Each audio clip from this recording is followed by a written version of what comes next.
आज मी तुमच्यासोबत अशी रेसिपी शेअर करते आहे, जी तुमच्या शाळेतल्या आंबट-गोड आठवणींना नक्कीच उजाळा देईल.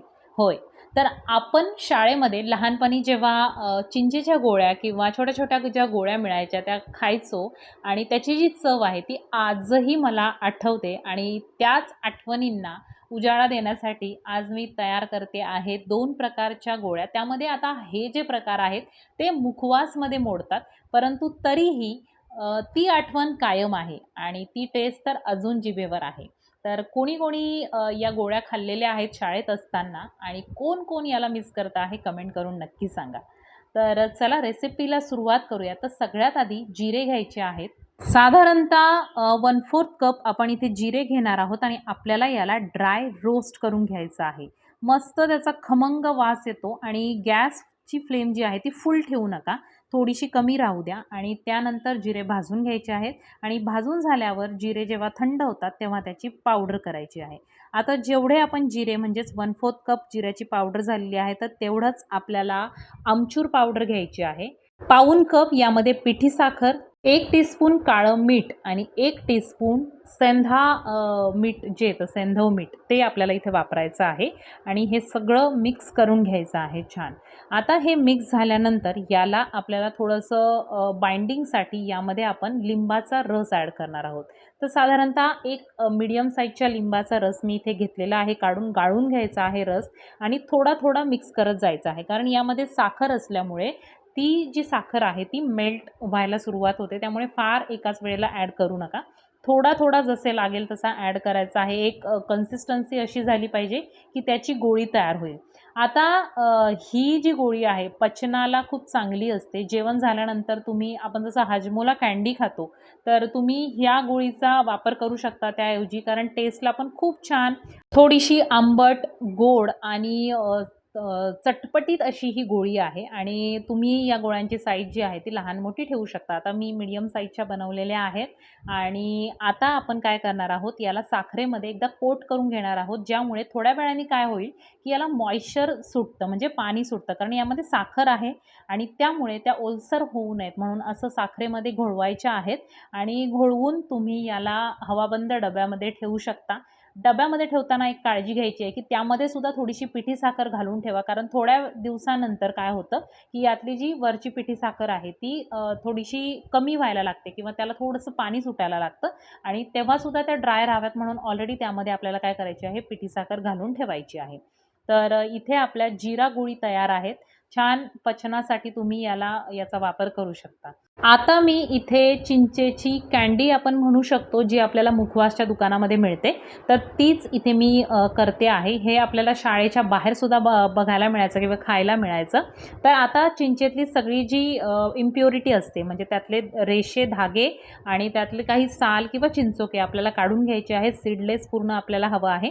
त्यानंतर इथे साधारणतः 150 ग्रॅम मी गूळ घेतलेला आहे आणि अगदी चमचाभर पाणी घालून आपल्याला याला मेल्ट करून घ्यायचं आहे. तर साधारणतः 150 ग्रॅम एवढा गूळ आहे, 100 ग्रॅम एवढी चिंच आहे आणि चिंच फक्त एकदा पाण्यात घालून लगेच आपल्याला बाहेर काढायची आहे. स्वच्छ धुवून घेत आहोत आपण.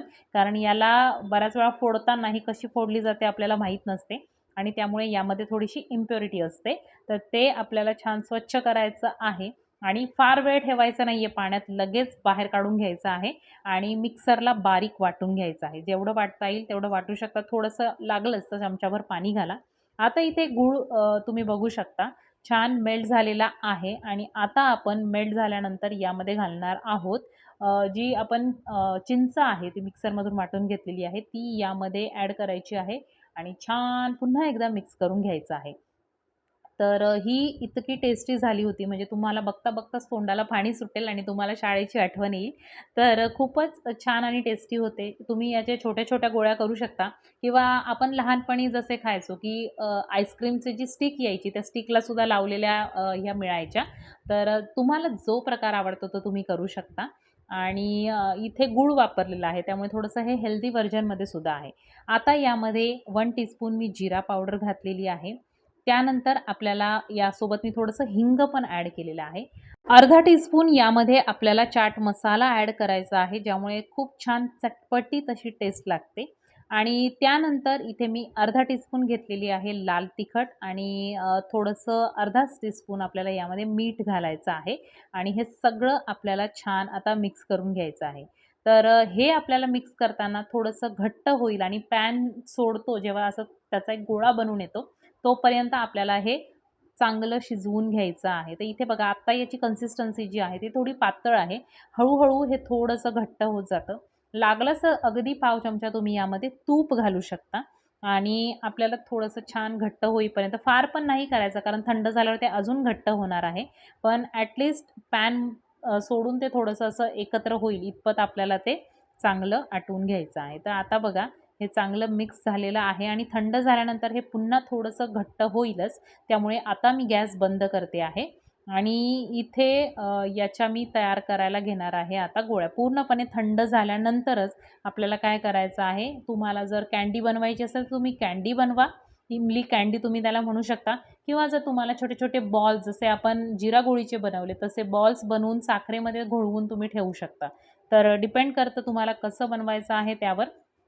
तर आता मी कँडी साइजचे हे बनवून घेतलेले आहेत आणि याला मी तुम्हाला आता क्लीन रॅप जी आपल्या घरामध्ये असते त्याने अशा पद्धतीने पॅक करून म्हणजे दाखवते तुम्हाला, की जेणेकरून तुम्हाला या स्टोअर करता येतील. जर तुम्ही अशा प्रकारे कँडी बनवत असाल तर क्लीन रॅपमध्ये पॅक करून ठेवा, ज्यामुळे त्या एकमेकांना स्टिक होणार नाही. आणि जर तुम्ही बॉल्स बनवणार असाल तर तुम्ही अशा पद्धतीने ठेवू शकता साखरेत घोळवून. तर साधारणतः 1 ते दीड महिना हे चांगले राहतात.